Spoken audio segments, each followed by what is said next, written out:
y hoy vamos a estar considerando un versículo, Efesios capítulo 1, el versículo 7. Y miren lo que dice la palabra de Dios.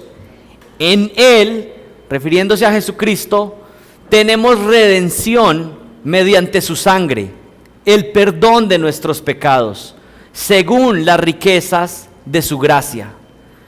Ese es el versículo que vamos a considerar y les pido que juntos oremos para que Dios ilumine nuestros ojos espirituales y podamos entender su palabra. Señor, te damos gracias una vez más por permitirnos reunirnos acá. Lo hacemos todo en Cristo Jesús. Con Él tenemos toda esperanza de vida eterna, pero sin Él estamos completamente perdidos. Así que te damos gracias y te suplicamos que nos permitas discernir las cosas espirituales. Que tu Espíritu Santo abra nuestro entendimiento, nos permita aplicar estas verdades a nuestra vida y podamos ser fortalecidos en nuestro hombre interior. También te suplico que tu palabra pueda confrontar a aquel que aún es un muerto espiritual y que el día de hoy, si es tu voluntad, pueda venir a la vida a través de la obra de tu Espíritu Santo, regenerando y haciendo la aplicación de la redención que Jesucristo ganó por nosotros con su sangre. Te pido que nos bendigas y que nos dirijas y te pido que me ayudes, Señor. Te pido esto en el nombre de Jesucristo. Amén. Pongan su atención y su mirada en el versículo 7 del capítulo 1 de Efesios. Ahí es donde vamos a estar en esta mañana. Y estuve pensando un poco cómo abordar este versículo y pensé en la época que estuve estudiando en la universidad, cuando estudié comunicación y algunas clases que recibía de periodismo o de redacción, y había siempre algo en lo que enfatizaban los profesores, y es que para una buena noticia o para escribir un buen texto o una buena crónica, siempre hay que contestar unas preguntas clave. Hay unas preguntas que son clave para dar una noticia, ¿sí? Así que el día de hoy les voy a pedir que se pongan en el papel de periodistas. Ustedes son unos investigadores y juntos vamos a investigar este pasaje y contestar algunas preguntas. Pero ¿cuáles son esas preguntas clave? Principalmente son 5 preguntas que se hacen de cualquier evento, de cualquier situación. ¿Y cuáles son? Hay que contestar qué, quiénes, dónde, cuándo y por qué. Preguntas clave para cualquier persona que está haciendo un reportaje. Y el mensaje el día de hoy, desde Efesios 1:7, he titulado este mensaje Crónica de nuestra redención. Crónica de nuestra redención. Toda buena noticia o toda crónica resolverá 5 preguntas clave, que son ¿qué? Estamos contestando la pregunta ¿qué fue lo que sucedió? Cuando preguntamos ¿quiénes? Estamos contestando la pregunta ¿quiénes son las personas que estuvieron involucradas en el hecho? El día de hoy lo que vamos a estar haciendo es contestando quiénes estuvieron involucrados en este evento de la redención que Dios ofrece. ¿Dónde? El lugar de los hechos. ¿Cuándo? Saber cuándo en el tiempo sucedieron los hechos. ¿Y por qué? Que es la explicación de por qué sucedieron los hechos. Y hoy no vamos a tratar todas estas preguntas porque en semanas pasadas ya contestamos algunas. ¿Recuerdan que ya contestamos algunas? Por ejemplo, contestamos ¿dónde? En el versículo 3, miren lo que dice Efesios 1:3. Bendito sea el Dios y Padre de nuestro Señor Jesucristo, que nos ha bendecido con toda bendición espiritual. ¿Dónde? En los lugares celestiales. Nuestra redención, nuestra salvación fue ejecutada por Jesucristo en la cruz del Calvario. Pero la redención comenzó mucho antes de la fundación del mundo. Y está ubicada esa bendición espiritual que tenemos en nuestra salvación. ¿En dónde? ¿Cuál es el lugar? En los lugares celestiales. ¿Y qué significa eso? Que nuestra bendición tiene una fuente que proviene de Dios mismo. Y que estas bendiciones, aunque las recibimos en esta tierra, tienen un lugar de ubicación que es el reino de los cielos. Vienen directamente de Dios. Y otra pregunta que contestamos en semanas pasadas es ¿cuándo inició nuestra redención? ¿Cuándo inició nuestra redención? Miren, la respuesta a esa pregunta está en el versículo 4. Según nos escogió en Él, ¿cuándo? Antes de la fundación del mundo, para que fuéramos santos y sin mancha delante de Él en amor. ¿Cuándo inició nuestra redención? Se planeó antes de la fundación del mundo, se ejecutó con el sacrificio de Cristo en la cruz y el Espíritu Santo la está aplicando hoy en día en nuestras vidas. Así que hemos contestado dónde y cuándo, y el día de hoy vamos a contestar 3 preguntas en esta crónica de nuestra redención. ¿Quién, qué y por qué? Comencemos con la primera pregunta. ¿Quiénes participan en la redención del ser humano? ¿Quiénes participan en la salvación de los creyentes? ¿Quiénes están involucrados en la redención? Y vamos a definir más adelante qué es la redención. Pero primero contestemos esta pregunta. ¿Quiénes participan en la redención? Y tenemos a esa pregunta 2 respuestas. Tenemos el autor de la redención y tenemos también los receptores de la redención. Hay uno que es el que salva, pero hay otros que son salvados. Hay uno que es el que redime y hay otros que son los redimidos. Así que ¿quiénes participan? Participa el autor de la redención, pero también participan aquellos que reciben la redención. Y ya hemos enfatizado en semanas pasadas que la fuente de toda bendición es ¿quién? Dios. Dios es la fuente de toda bendición verdadera del hombre. Y esto no sería la excepción para la salvación. Toda salvación proviene de Dios. Nadie puede ser salvo sin la intervención divina. Pero si especificamos un poco más lo que está enfatizando el capítulo 1, podemos ver que no solamente el capítulo 1 enfatiza que la salvación proviene de Dios, sino que nos especifica de qué clase de Dios. El Dios verdadero. Y el Dios verdadero es un Dios trino: Padre, Hijo y Espíritu Santo. Miren ahí el capítulo 1. Si ustedes ven del versículo 3 al versículo 6, se relata cómo el Padre interviene en la salvación. Del versículo 7 al versículo 12 se enfatiza que el Jesucristo, el Hijo, nos redime. Y del versículo 13 al versículo 14 se enfatiza la obra del sello del Espíritu Santo. ¿De quién es la salvación? De nuestro Dios trino. Padre, Hijo y Espíritu están involucrados de manera directa en la salvación del hombre. El Padre escoge antes de la fundación del mundo, el Hijo ejecuta la redención, viviendo una vida perfecta, muriendo en la cruz y resucitando, y finalmente el Espíritu Santo un día trae personas a salvación, regenerándolos y sellándolos con Él mismo como la garantía de la salvación. Nuestra salvación es una salvación trinitaria. Un Dios que no es trino es un Dios que no salva. No es el Dios de las Escrituras. Y no hay salvación fuera del Dios trino que está manifestado acá.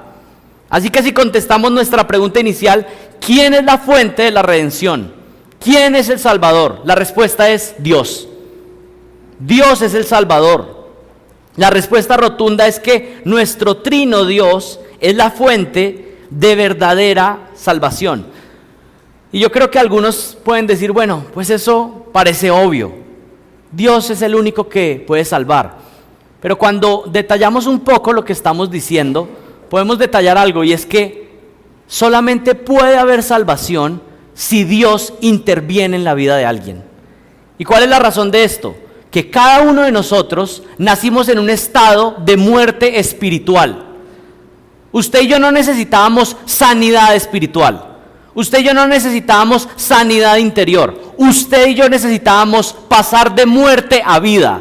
No es que usted y yo estábamos enfermos espiritualmente. Usted y yo estábamos muertos en delitos y pecados. Y un muerto espiritual, igual que un muerto físico, no puede hacer absolutamente nada sin la intervención de afuera, fuera de este mundo. Éramos cadáveres espirituales. Y para que pudiéramos tener vida espiritual, se necesitaba que Dios mismo interviniera y nos diera vida, nueva vida. Tal vez usted nunca se había visto así, pero antes de usted venir a Jesucristo, usted era un cadáver espiritual. Y si usted aún no ha venido a Cristo, esa es su realidad hoy en día. Usted está muerto espiritualmente. Usted está muerto espiritualmente si no ha venido a Jesucristo. No tenemos la capacidad de amar a Dios por nosotros mismos.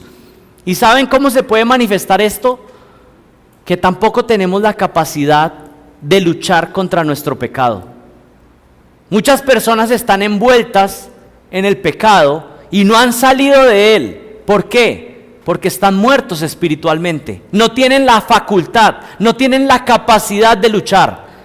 De pronto lo han intentado en sus fuerzas, pero ya que no tienen al Espíritu Santo morando dentro de ellos, ni siquiera tienen la capacidad de luchar contra su pecado. Todo el que no está en Cristo está muerto espiritualmente. Y por eso es que estamos enfatizando que la salvación es del Señor, que solamente Dios puede salvar. Miren, el ser humano por sí mismo ni siquiera busca a Dios. Nosotros somos enemigos de Dios por naturaleza. Así que cuando alguien dice, bueno, cuando el Señor me salvó, pero yo me estaba acercando, yo empecé a ir a la iglesia. Bueno, ¿saben qué? Si ustedes miran desde adentro, lo que estaba pasando es Dios te estaba buscando. Él tomó la iniciativa. Es Dios quien toma la iniciativa en la salvación del hombre. Si Dios no toma la iniciativa, nadie puede venir a salvación. Por eso cuando usted esté evangelizando a sus familiares que aún no creen, lo principal de la evangelización, ¿saben qué es? Suplicar al Señor, sálvalo, porque si tú no haces la obra, yo puedo explicarle una y otra vez, pero esa persona no va a poder ver a menos que tú le abras los ojos. La obra de salvación es del Señor. Por eso antes de comenzar a predicar, oramos, Señor, haz tú lo que solamente tú puedes hacer. Toma un muerto espiritual y dale vida espiritual. Es solamente Dios quien puede salvar. La obra de salvación es del Señor.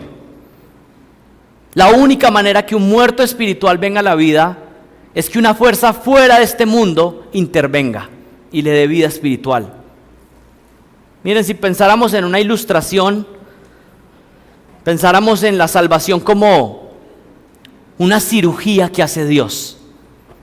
Imaginen una cirugía que hace Dios, y lo que hace Dios es que coge y abre a la persona y toma y quita ese corazón de piedra. ¿Y saben qué hace? Le pone un corazón de carne a esa persona para que empiece a tener sensibilidad por las cosas de Dios, para que empiece a amar a Jesucristo, porque antes lo que tenía era un corazón de piedra. Pero saben, no solamente quita ese corazón de piedra, sino que el Espíritu sopla en esa vida. Y esos pulmones que no se movían porque estaban muertos, que estaban ya ásperos y resecos, esos pulmones empiezan a respirar la vida de Dios. Y esa persona puede empezar a vivir realmente espiritualmente. Pero no solamente el Señor cambia el corazón y sopla aliento de vida sobre la persona, sino que el Señor también, a esa persona que está ciego espiritualmente, que tiene los ojos completamente nublados y que no puede ver, entonces le quita esos ojos que no pueden ver y le da unos ojos que pueden ver por primera vez, que pueden ver su propio pecado. Pero ¿saben qué pueden empezar a ver esos ojos? Pueden empezar a ver la belleza de Jesucristo y enamorarse de Él. Y no solamente ver a Jesucristo, sino ver su palabra y por fin entenderla. Y no solamente le da nuevos ojos, sino saben que también le reemplaza su lengua. Y ahora su lengua se deleita en la miel de la palabra de Dios. Y ahora esa lengua que antes era utilizada para maldecir a las personas, ahora es una lengua que es utilizada para edificar a otros. Cuando el Señor salva a alguien, cuando el Señor pasa a un muerto a la vida, lo cambia completamente, todo, absolutamente. Es una nueva criatura. ¿Ustedes creen que un pastor puede hacer eso? ¿Ustedes creen que un encuentro espiritual puede hacer eso? El único que puede hacer eso es Dios. Dios es el autor de la redención, es el autor de la salvación. Juan 3:8 dice, el viento sopla donde quiere y oyes su sonido, pero no sabes de dónde viene ni a dónde va. Así es todo aquel que es nacido del Espíritu. Solamente Dios es quien salva. La salvación es del Señor. Pero acuérdense que hoy estamos en la labor de periodistas, así que miren el versículo 7. Específicamente, ¿qué está enfatizando el versículo 7? Miren cómo comienza. En Él. En Él. O los que tienen Reina Valera, ¿en quién? ¿En quién? Refiriéndose a Jesucristo. En quien tenemos redención, o en Él tenemos redención. ¿A quién se está refiriendo este en Él? Miren, está apuntando al que aparece en el versículo 6 como el amado, para alabanza de la gloria de su gracia, que gratuitamente ha impartido sobre nosotros. ¿En quién? En el amado. Y luego dice, en Él refiriéndose a quién, al amado. ¿Y quién es el amado? Jesucristo. Pero también tiene una conexión ese en él con aquel que derramó su sangre en la cruz. Miren el versículo 7. En él tenemos redención mediante su sangre. ¿Quién fue el que derramó su sangre? Jesucristo. Así que en él se está refiriendo sin lugar a dudas a Jesucristo, la segunda persona de la Trinidad. Nuestra redención está ejecutada en Jesucristo. Es por medio de nuestra unión con Cristo que podemos obtener redención, que podemos obtener libertad. ¿Recuerdan lo que dice Juan 14:6? Jesús dijo: yo soy el camino, la verdad y la vida. Nadie viene al Padre si no es por mí. ¿Qué está diciendo ahí Jesucristo? ¿Yo soy uno de los caminos? No, solo hay un camino. Jesucristo está diciendo no hay otro camino. Es solamente a través de Jesucristo, y fuera de Jesucristo no hay salvación. No es como algunos han planteado que, bueno, hay múltiples caminos para llegar a Dios. Falso. Es a través de Jesucristo y solo a través de Jesucristo. No hay otro nombre en el que podamos ser salvos fuera de Jesucristo. Él es la vida. No hay vida eterna fuera de Jesucristo. Y Él es la verdad absoluta. No hay múltiples verdades. Así que es en Él, es en solamente en Jesucristo que podemos obtener redención. Así que ya hemos contestado la primera pregunta. ¿Quién es el autor de la redención? Dios mismo, pero aquí se está enfatizando que la obra redentora es de Cristo específicamente. Ahora pensemos en quién recibe la salvación. Miren el versículo 7. En Él tenemos. En Él tenemos. Y la pregunta que nos podemos hacer es, ¿a quién se refiere Pablo con tenemos? ¿Quiénes son los que tenemos? Por lo menos podemos enfatizar uno. ¿Quién es? Pablo. Porque él está diciendo tenemos. Él tiene salvación, él tiene redención, pero está hablando de otros más. ¿Quiénes son los que tienen salvación? ¿Quiénes son los que tienen redención? Miren, se refiere a todos los creyentes verdaderos en Jesús. Pablo está diciendo que en Jesucristo tenemos salvación. Está hablando de las personas que han puesto su confianza en Cristo. Aquellos que se han arrepentido de sus pecados y que han puesto su fe en Jesús tienen redención, tienen salvación. Están libres de la esclavitud del pecado. Están libres de las consecuencias del pecado. Aquellos que han puesto su confianza en Cristo tienen salvación. Por ejemplo, si pensamos ahí, miren el versículo 1. Pablo, apóstol de Cristo Jesús, por la voluntad de Dios, a los santos. Y ya hemos definido eso. ¿Quiénes son los santos? Todos los creyentes verdaderos, los que han sido apartados. Así que, ¿quiénes son los que tienen redención? Los santos, los que han sido salvos por la gracia de Dios. En Jesucristo tenemos redención. ¿Quiénes son los santos?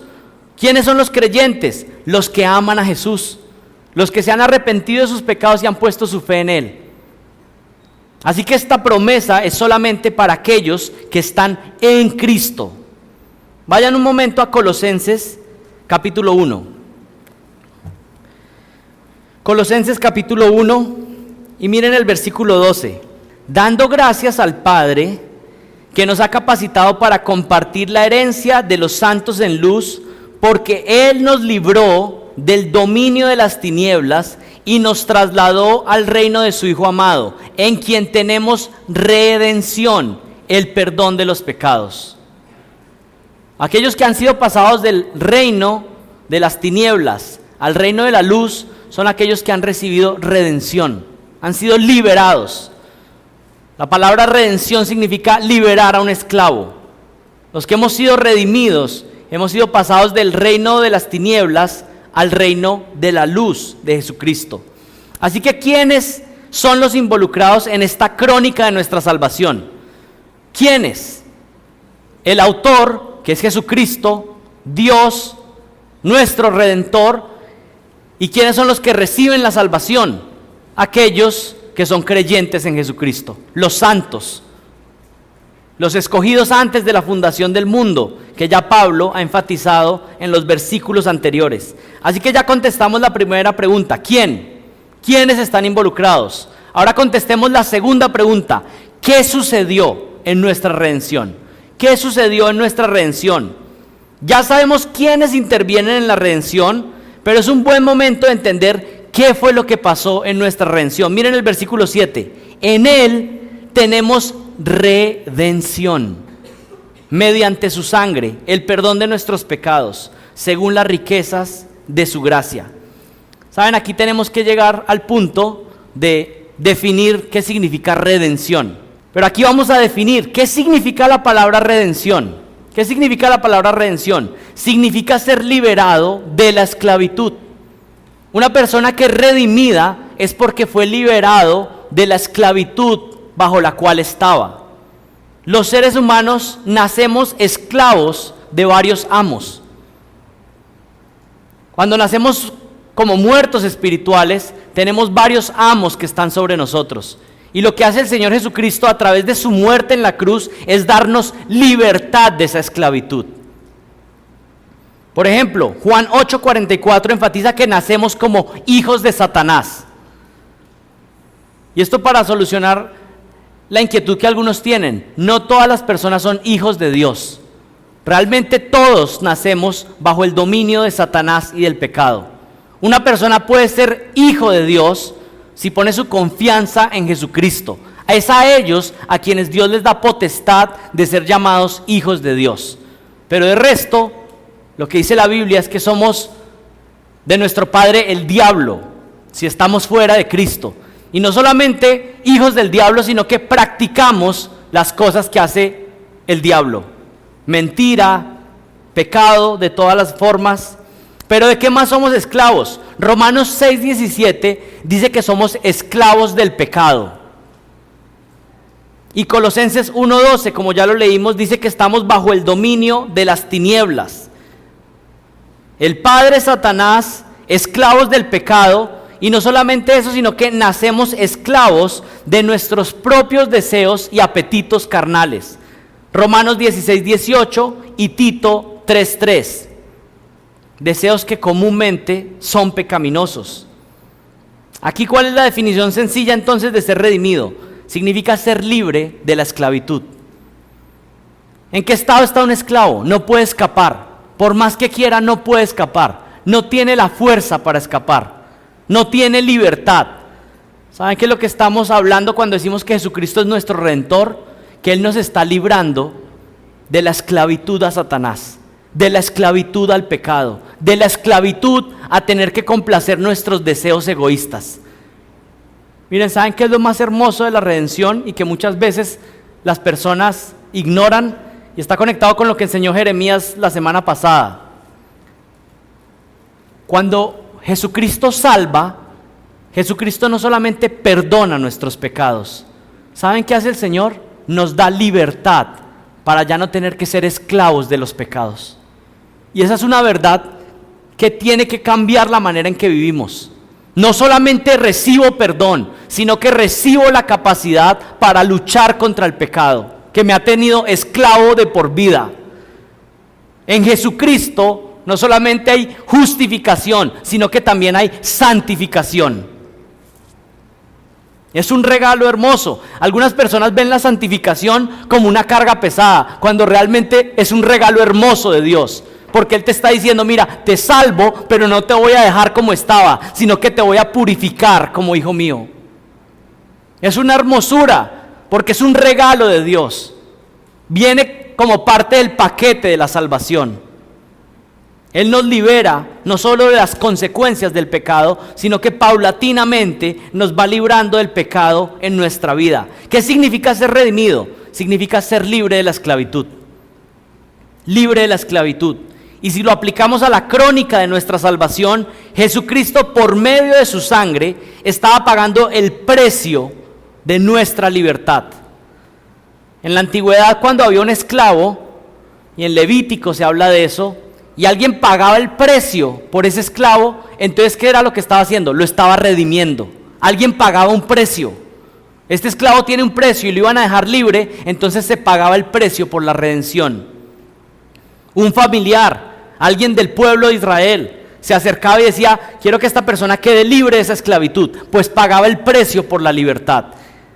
Eso fue lo que hizo Jesucristo, pagó el precio para nuestra libertad, para que fuéramos libres. Miren el versículo 7, en Él tenemos redención mediante su sangre, el perdón de nuestros pecados. Indaguemos más esta realidad de la redención. ¿Qué fue lo que sucedió cuando fuimos redimidos? Miren, cuando fuimos redimidos, tuvimos perdón de nuestros pecados. Perdón de nuestros pecados. Miren el versículo 7. En Él tenemos redención mediante su sangre, el perdón de nuestros pecados. Esa expresión que aparece ahí, el perdón de nuestros pecados, es como que estuviera en paralelo. El término técnico es en aposición. Sí, que la segunda frase está explicando la primera. Tuvimos redención, eso significa que tuvimos perdón de nuestros pecados. Ustedes fueron redimidos, eso significa que fueron librados de sus pecados. Tuvieron el perdón de sus pecados. La segunda frase que aparece ahí explica la otra. Según este versículo, en un sentido, ser redimido significa ser perdonado de los pecados que teníamos. ¿Cuál es el propósito de la redención? Ustedes recuerdan que lo hemos visto en semanas pasadas. El propósito principal de la redención, desde la perspectiva de Dios, es traer alabanza a Dios, que lo exaltemos a Él. Pero desde nuestra perspectiva, el propósito era que nuestros pecados fueran cancelados, que fuéramos libres de la culpa del pecado. Algunos pasajes clave, Isaías 1:18. Venid luego, dice Jehová, y estemos a cuenta. Si vuestros pecados fueran como la grana, como la nieve serán emblanquecidos. Si fueren rojos como el carmesí, vendrán a ser blancos como la lana. Y es posible que haya personas acá que están sintiendo el peso de su pecado, las mentiras con las cuales han vivido por meses, por años. ¿Y saben qué está diciendo la palabra de Dios? Si tú te pones a cuentas con Dios, si tú confiesas tu pecado, si tu pecado fuera una mancha terrible, si tú lo confiesas, podrás ser completamente limpio y quedar más blanco que la nieve. Pero ¿saben qué pasa? Con el que encubre sus pecados, recibirá el castigo de Dios. Pero el que confiesa sus pecados, recibe el perdón y la salvación y la limpieza de Dios. Isaías 43:25, escuche con atención esto. Yo soy el que borro tus transgresiones por amor a mí mismo. ¿Y sabes qué? No recordaré tus pecados. ¿No es una promesa hermosa? El Señor dice, yo no recordaré tus pecados. ¿Y saben qué? Eso no significa que Dios se vuelve amnésico. Como que, ay, se me olvidó todo. Significa, ¿sabes qué? Cuando alguien perdona, ¿saben qué es lo que está haciendo? Está diciendo, yo no voy a volver a traer esa falta para que estorbe nuestra relación. Y eso es lo que Dios está diciendo. Yo activamente no voy a traer tu falta para que estorbe nuestra relación. Y así funciona el perdón también entre seres humanos. Una persona que perdona y dice que va a olvidar, no es que se le va a borrar de la mente lo que le hicieron, sino que está diciendo, yo no voy a volver a traer esto a memoria para que estorbe nuestra relación. Dios está diciendo, cuando te perdono, cancelo completamente tus pecados y ahora ya no hay un estorbo en nuestra relación. Pero la única razón de que eso puede suceder es que Jesucristo pagó por los pecados, que Él es nuestro Redentor.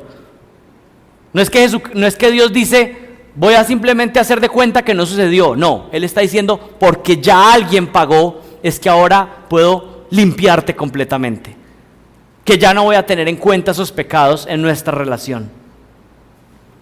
Efesios 1:7, en Él tenemos redención mediante su sangre, el perdón de nuestros pecados. ¿Qué sucedió más en nuestra redención? Número 1, como les dije, el perdón de nuestros pecados, pero también fuimos redimidos de la maldición de la ley. Gálatas 3:13, Cristo nos redimió de la maldición de la ley, habiéndose hecho maldición por nosotros, porque escrito está, maldito todo el que cuelga en un madero. Y luego en Gálatas 4, del 4 al 5 dice, pero cuando vino la plenitud del tiempo, Dios envió a su Hijo, nacido de mujer, nacido bajo la ley, a fin de que redimiera a los que estaban bajo la ley, para que recibiéramos la adopción de hijos.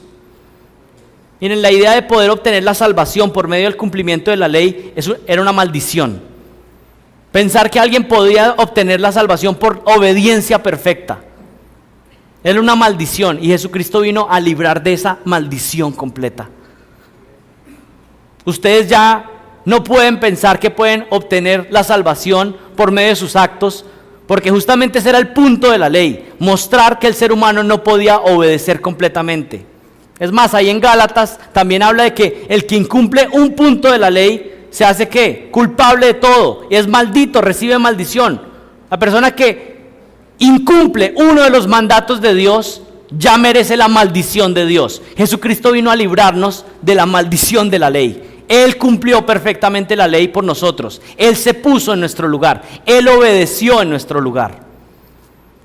Y esto lo hemos enfatizado desde aquí una y otra vez. Él no solamente pagó el precio de mi maldad en la cruz, sino que Él obedeció lo que yo debía obedecer. Él hizo todo, de principio a fin.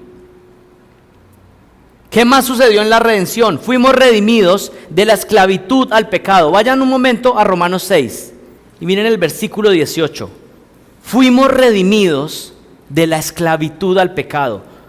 Romanos 6, 18. Entonces, ¿qué? ¿Pecaremos porque no estamos bajo la ley? Estoy leyendo desde el versículo 15.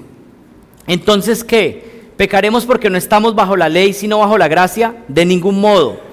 ¿No sabéis que cuando os presentáis a alguno como esclavos para obedecerle, sois esclavos de aquel a quien obedecéis, ya sea del pecado para muerte o de la obediencia para la justicia?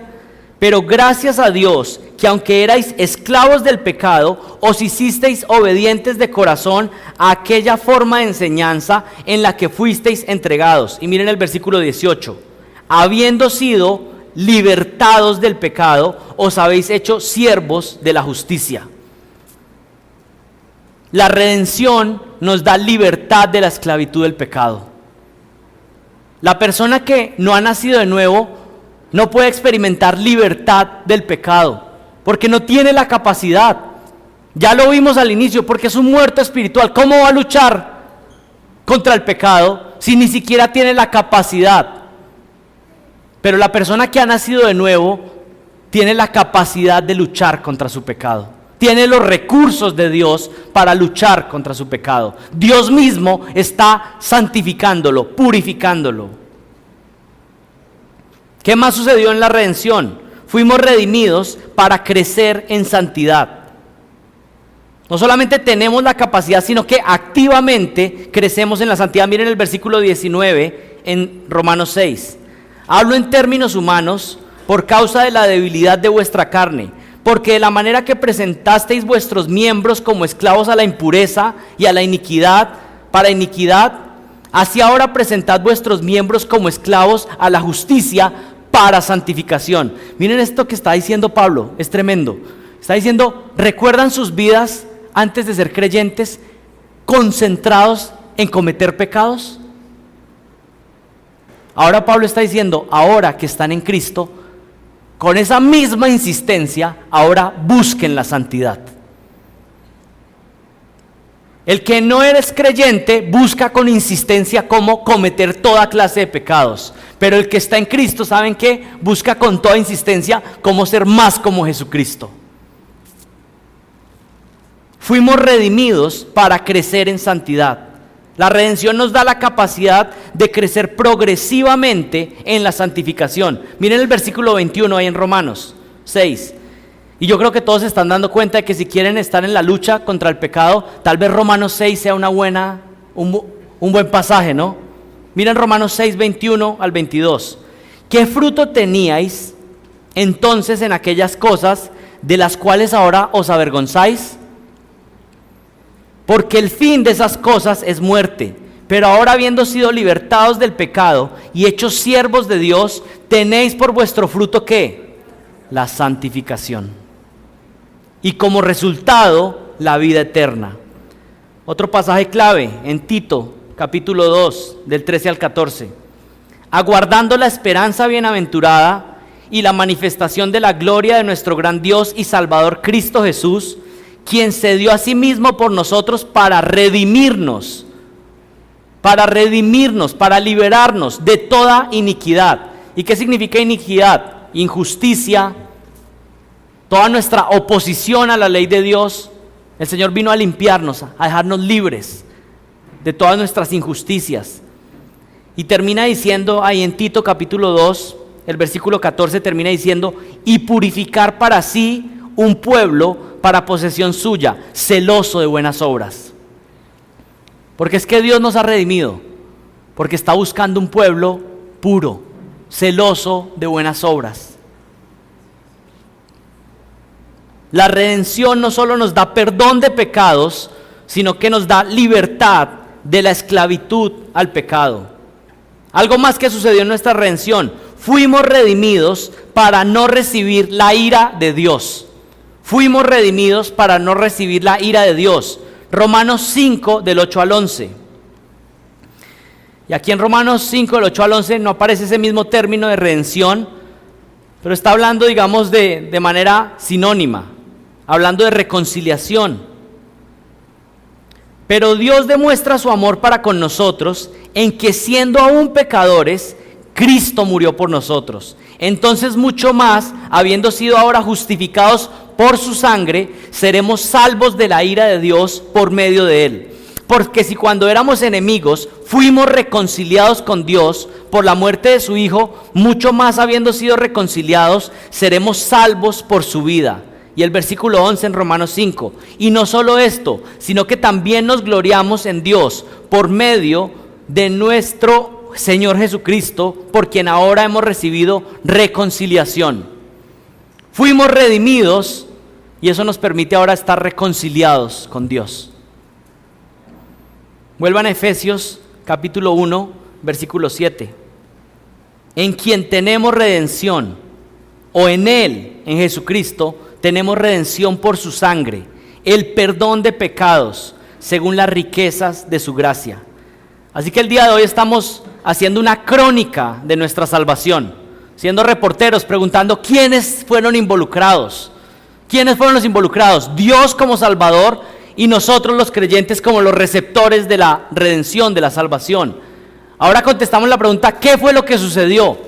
¿Cuáles fueron los hechos? Bueno, nuestra redención y todo lo que hemos ganado con nuestra redención: perdón de pecados, pureza que Él va trayendo a nosotros, libertad de las consecuencias del pecado. Ya no tenemos que cargar con la ira que viene sobre nosotros por ser pecadores, sino que Él recibió la ira en nuestro lugar. Así que hemos contestado quiénes, qué fue lo que sucedió, y la última pregunta: ¿cómo sucedió nuestra redención? ¿Cómo sucedió? Miren el versículo 7 en Efesios 1. En Él tenemos redención por su sangre, el perdón de pecados según las riquezas de su gracia. Esta pregunta la podemos también formular: ¿cómo fue posible entonces nuestra salvación? ¿Cómo fue posible? Este versículo 7 lo contesta de dos maneras. Número 1, mediante la sangre de Jesucristo. Y la segunda forma, según las riquezas de su gracia. ¿Cómo es que fuimos salvos? ¿Cómo es que fuimos redimidos? Mediante la sangre de Jesucristo, pero según las riquezas de su gracia. Esa fue la forma de cómo fuimos redimidos. Miremos esa primera forma: mediante la sangre de Jesucristo. La libertad que tenemos es por el derramamiento de sangre del Cordero perfecto y puro de Dios. Sin el sacrificio de Jesucristo era imposible la redención. Y lo mencioné hace unos minutos, pero algunas personas piensan que perdonar simplemente es que Dios dice: ¿sabes qué? Voy a hacer como que no hiciste nada. Así como cuando alguien coge el mugre y lo echa debajo del tapete, como hagamos que el mugre no está. Eso no fue lo que pasó con el Evangelio.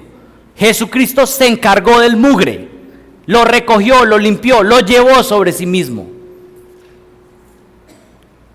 La redención es imposible si no hay alguien que muriera en nuestro lugar. Sin derramamiento de sangre no hay purificación por los pecados, no hay perdón de los pecados. Necesitábamos que alguien fuera un sacrificio en nuestro lugar. Necesitábamos que alguien pagara por los pecados que habíamos cometido. Y Jesucristo lo hizo de manera perfecta. ¿Y saben por qué tenía que ser Jesucristo? Porque ningún hombre podía cargar con los pecados de la humanidad. ¿Por qué? Porque si alguien se presentaba como sacrificio, pero si ese también era pecador, tenía que ser Dios mismo que se hiciera hombre, ser perfecto y pagar por nuestros pecados. Nadie más podía hacerlo. Hebreos 9:22 dice: y según la ley, casi todo es purificado con sangre, y sin derramamiento de sangre no hay perdón. Se necesitaba el derramamiento de sangre del Cordero perfecto, de Jesucristo. Y aquí voy a hacer un paréntesis. ¿Han escuchado esa expresión? Me voy a cubrir con la sangre de Cristo. Necesitamos corregir eso.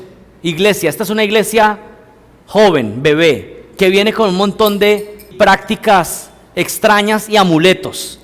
Y en el mundo cristiano, uno de los amuletos que hay es: me voy a cubrir con la sangre de Cristo. Miren, eso es un amuleto. Eso es como cuando los católicos se echan la bendición. ¿Han visto? Como un amuleto. Y en el pueblo evangélico, lo de cubrirse con la sangre de Cristo es un amuleto más. ¿Saben usted cómo puede estar cubierto con la sangre de Cristo? Si se arrepiente de sus pecados y pone su confianza plena en Jesucristo. La promesa es que usted está completamente cubierto con la sangre de Cristo, de principio a fin en su salvación. No es que necesita estarse cubriendo como si tuviera un amuleto de la buena suerte. Aquellos que están en Cristo están completamente cubiertos por la sangre de Cristo. Están completamente perdonados. Cree en el Evangelio y estarás cubierto permanentemente con la sangre de Cristo. Ese era solamente un paréntesis. ¿Cómo sucedió nuestra redención? Fue por medio de la sangre de Jesucristo, pero en segundo lugar el versículo 7 nos dice algo más. Miren el final del versículo 7.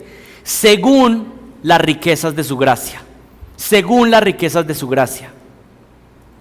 Estamos tratando de responder en este momento cómo es que fue posible la redención. Y el final del versículo nos muestra otro fundamento. Fue según las riquezas de la gracia de Dios. Miren, el sacrificio de Jesucristo en la cruz es solamente un reflejo de la bondad de Dios. Uno de los atributos eternos de Dios es su bondad. Y Él manifiesta su bondad a través de darle gracia a pecadores que no lo merecen. Pero es de la abundancia de sus riquezas, de su gracia con la que salva. ¿Saben cómo se caracteriza esa gracia de Dios? Que Él se acerca a uno que es impuro para purificarlo. Muchas veces la gente piensa: no, tal vez ahora que estoy como siendo más espiritual, es entonces ahora que Él se quiso acercar a mí. Así no es la gracia de Dios. El que es impuro, entonces Dios se acerca y lo purifica. ¿Se acuerdan cuando estudiamos Marcos? Venía alguien inmundo y Jesucristo lo tocaba. Jesucristo no quedaba inmundo, esa persona quedaba limpia. Y eso es lo que sucede cuando el Señor toca la vida de una persona que viene con múltiples pecados, con una vida destruida por el pecado. Y el Señor Jesucristo lo toca y lo limpia, lo empieza a purificar, lo empieza a limpiar. Dios se acerca a un enemigo para convertirlo en su amigo. Eso es la gracia de Dios. Esas son las riquezas de la gracia de Dios. Él se acerca a sus enemigos para convertirlos en sus amigos. Él se acerca a uno que es malvado para convertirlo en uno que va a ser santificado. Es un amor que libera al esclavo y le ofrece redención de pura gracia. Y ustedes saben que he puesto este ejemplo múltiples veces, pero me encanta porque es lo más gráfico que puedo pensar de la gracia de Dios. El Señor es capaz de coger a una prostituta y convertirla en una mujer de Proverbios 31, porque esa es la gracia de Dios. Pero ¿saben qué más puede hacer el Señor? Puede coger a un hombre adúltero que ha traicionado a su esposa una y otra vez. Y la gracia de Dios es capaz de convertir a ese hombre en un hombre que es un esposo ejemplar. Y la gracia de Dios puede coger a una mujer que se ha quejado toda su vida, que nunca ha podido estar contenta, y la gracia de Dios la puede convertir en una mujer llena de gozo para la gloria de Dios. Esa es la gracia del Señor. Él no solamente perdona nuestros pecados, sino que Él nos limpia y nos purifica. Esa es la gracia abundante. Esas son las riquezas de la gracia de las cuales está hablando Pablo aquí. Su gracia es abundante, su gracia es inmerecida. Hablar de las riquezas de la gracia de Dios es resaltar que el Señor es bondadoso, bueno, y da de pura gracia, sin merecimiento. Pero ¿saben también que enfatiza esto de las riquezas de la gracia de Dios?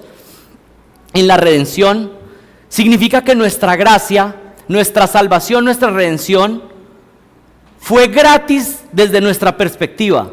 Pero ¿saben qué? No fue gratis desde la perspectiva de Dios. Se necesitaban las riquezas de la gracia de Dios. Fue gratuita para nosotros, pero no fue gratuita de parte de Dios. Por eso es que la gracia es gratuita para nosotros, pero no es una gracia barata. Costó el Hijo de Dios para que usted y yo pudiéramos ser perdonados, para que usted y yo pudiéramos ser purificados. Pero esto de las riquezas de la gracia de Dios nos habla también de la fuente abundante de bendición que es Dios, que siempre bendice de manera inmerecida. Y miren, esto hay que mirarlo con calma, porque algunas veces pensamos, mi salvación fue por gracia, pero luego el resto de cosas me las gano por mérito. Todo en nosotros es por gracia. Su gracia es abundante. Él nos bendice por su gracia. ¿Usted ha recibido algún beneficio de la gracia de Dios? No lo merecía, no lo merecía. Fue solamente porque Él es bueno y porque Él da y da y da. Es una fuente inagotable de bendiciones. Ese es nuestro Dios. Miren Efesios capítulo 2, el versículo 6 y 7. Y con Él nos resucitó y con Él nos sentó en los lugares celestiales en Cristo Jesús, a fin de poder mostrar en los siglos venideros las sobreabundantes riquezas de su gracia por su bondad para con nosotros en Cristo Jesús. Imagínese usted y yo en el cielo, sabiendo la vida que vivimos en contra de Dios y estando allá y es que recibiendo coronas. ¿Qué es lo único que podemos explicar? No, estas son las sobreabundantes riquezas de la gracia de Dios. Esto no hay otra explicación. Esto es pura gracia, inmerecido. Vayan a Efesios capítulo 3, el versículo 8. A mí, que soy menos que el más pequeño de todos los santos, se me ha concedido esta gracia, anunciar a los gentiles las inescrutables riquezas de Cristo. Dios rico en bendiciones, en gracia. ¿Y saben qué es lo más hermoso? Que nos dice que vamos a ser coherederos con Él.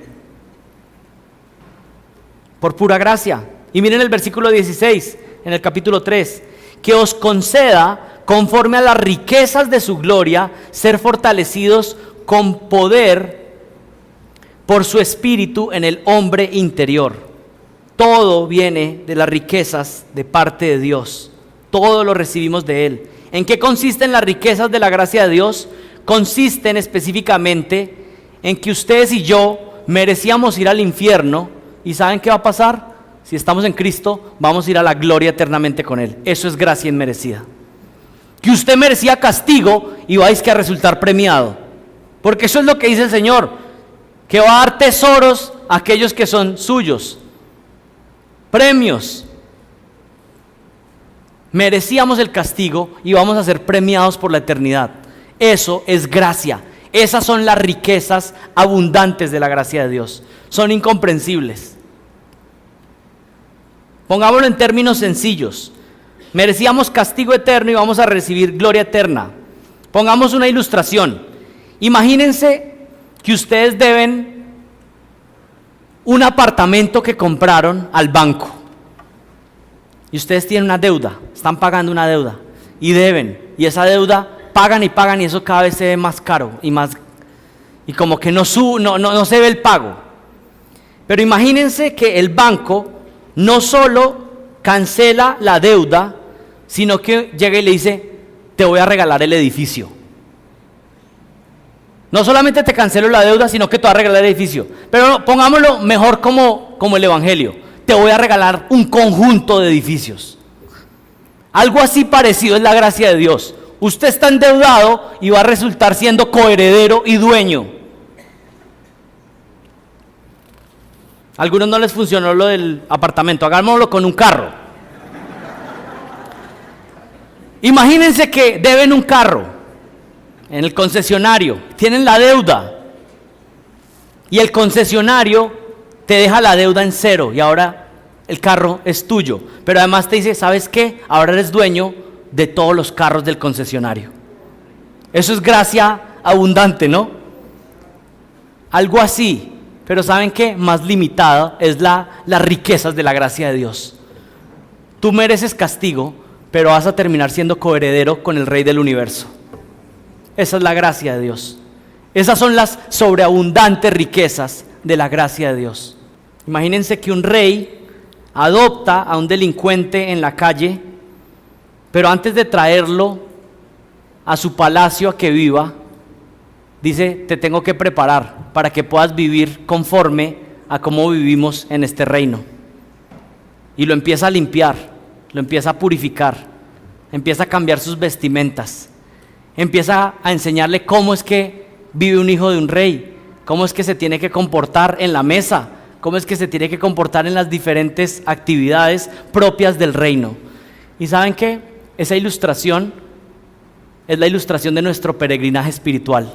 Ustedes y yo hemos sido adoptados como hijos y estamos solamente en un proceso donde Él nos está preparando paulatinamente para que vivamos como lo que ya somos, hijos de Dios, coherederos con Cristo, parte de la familia de Dios. En este tiempo de vida acá, véalo de esta manera: me estoy preparando para lo que va a ser mi vida eterna con mi Padre Celestial, y nuestro referente es Jesucristo. Miren Efesios capítulo 1 versículo 7. ¿Quién nos ha redimido? Jesucristo, que es Dios mismo. ¿Qué significa que hemos sido redimidos? Que hemos sido liberados de la esclavitud del pecado y del precio del pecado. ¿Y cómo fuimos redimidos? Por su sangre y según las riquezas de su gracia. Miren hermanos, hemos sido liberados, redimidos para vivir en santidad, y esa es la crónica de nuestra salvación. En Él tenemos redención mediante su sangre, el perdón de nuestros pecados según las riquezas de su gracia. Ahora vivamos conforme a esa realidad. Oremos. Padre, te doy gracias por tu palabra, pero especialmente te damos gracias por nuestra redención. Gracias porque tú nos has librado de las consecuencias del pecado. Tú nos has dado libertad de la esclavitud del pecado. Señor, te damos gracias porque tú has perdonado nuestra maldad, porque tú nos has purificado, porque tú nos has santificado, porque tú nos has redimido. Señor, te suplicamos que en tu gracia nos permitas caminar preparándonos, poniendo nuestra mirada en la ciudadanía celestial y no tanto en esta tierra, Señor. Aquí estamos solamente de paso. Ayúdanos a que este peregrinaje sea para prepararnos mejor para estar en tu presencia. Pero te damos gracias de que sabemos que al final recibiremos un cuerpo glorificado. Seremos purificados completamente. Seremos liberados de todo rastro del pecado y podremos adorarte y servirte de manera adecuada por la eternidad. Señor, clamamos como iglesia que tu Hijo Jesucristo regrese pronto por nosotros. Disfrutamos estar acá con nuestras familias, con nuestras esposas, con nuestros hijos, con nuestra iglesia local, pero anhelamos el día que nos encontremos con nuestro Redentor, cara a cara. Que nuestro Dios esté morando en medio nuestro, haciendo un tabernáculo en medio nuestro, como lo dice tu palabra. Señor, ayúdanos a enfocarnos porque nos desenfocamos tan rápido, tan fácil, Señor. Ayúdanos a poner la mirada en lo que realmente importa. Damos gracias por nuestra redención. Damos gracias por Jesucristo. Amén.